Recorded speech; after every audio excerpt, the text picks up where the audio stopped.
Whisper in the yard and turn the trees all into toys. Lay there on the ground and turn the dirt into your joy. Before you start to drift and your soul begins to scream, I just wanted to tell you that you're listening to a dream. Pace's Playground. Pace's Playground Podcast. Pace's Playground Podcast. Yeah, how you doing, man? I am good. What got you started in MMA in the first place? I coached a wrestling team in Arizona, and one of my students went in and took a class at a boxing gym, encouraged me to go try it. I tried it out, and I liked it, and I never stopped after that. I've watched your your first fight against Urijah Faber at WEC 26. I just finished watching it, and the fight ended in a guillotine, but I was wondering, what got you was the knee before the submission hold, right? No, it didn't get me at all. It was the submission. I went for the takedown. I didn't stick to the game plan. The knee didn't bother me at all. It was mostly just the guillotine itself.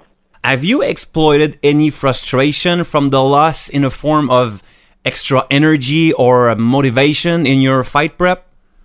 No, I mean, I don't need extra anything. I mean, I was under the impression that you had the title already from your last fight at WEC 53.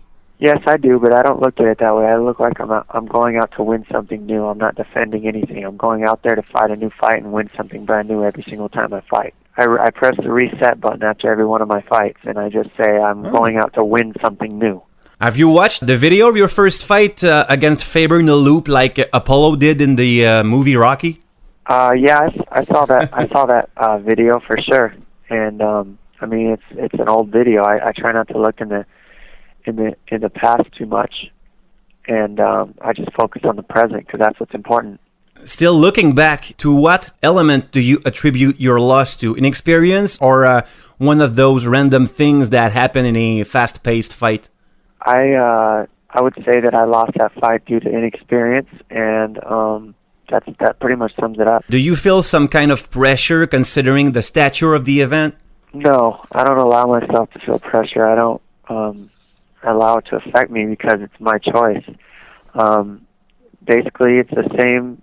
I fought on the main event in the WC. It's the same thing. The only difference is there's a little bit more media, but I'm fighting in the same cage against one person, just like always. So to me, it's just another fight. Is there an added source of stress about establishing the reputation of the weight class before the fans? No, I'm not worried about that at all because I know it's going to happen. I know that we're going to impress people. I don't even have to think about it.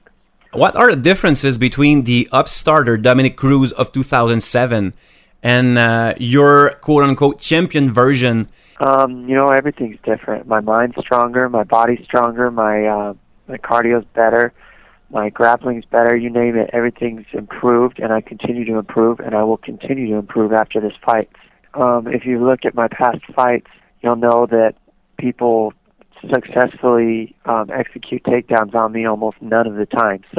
And how do you intend to pursue that trend of people trying to get you on the ground but unable to do so? How do you precisely do that in an octagon? Do you try to use more kicks? What I use to avoid getting takedowns is my wrestling. I've been wrestling since I was 7 years old. I am a former professional wrestler myself. There's some kind of ability of sixth sense, I don't know how you could call it, but managing your own weight or own balance when you're educated and trained heavily in wrestling. Am I far from the truth, or is that a reality? No, that's a reality. That's a lot of what I use to stop takedowns, most of it. Last time you fought Faber was 4 years ago. For some people, that might seem a long time, but in fighter years, if you will, that could be quite recent. Is the memory of the fight still fresh in your mind, or is it just a blurry image? No, it's something I'll always remember forever.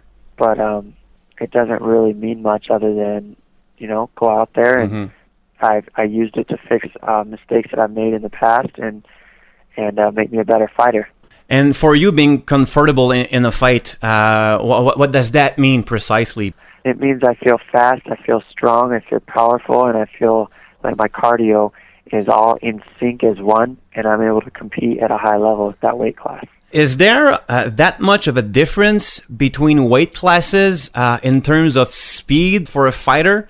think that there's the biggest difference in speed and power when you lose that 10 pounds or gain that 10 pounds. So I'm stronger, I'm more powerful, and I'm carrying my speed down to that weight with me. Do you think that choosing a weight class to fight relies on your own fighting abilities, or just relies on your physical, natural ability to be at a certain weight class? I think that it takes time to adjust and figure out what weight your body competes the best at. All right. And you need to figure that out for everybody. Every fighter needs to figure that out for themselves. I feel that 135 pounds is the weight that I compete the best at. So it's as much as a natural selection, if you will, as a selection of experience fighting in different weight classes.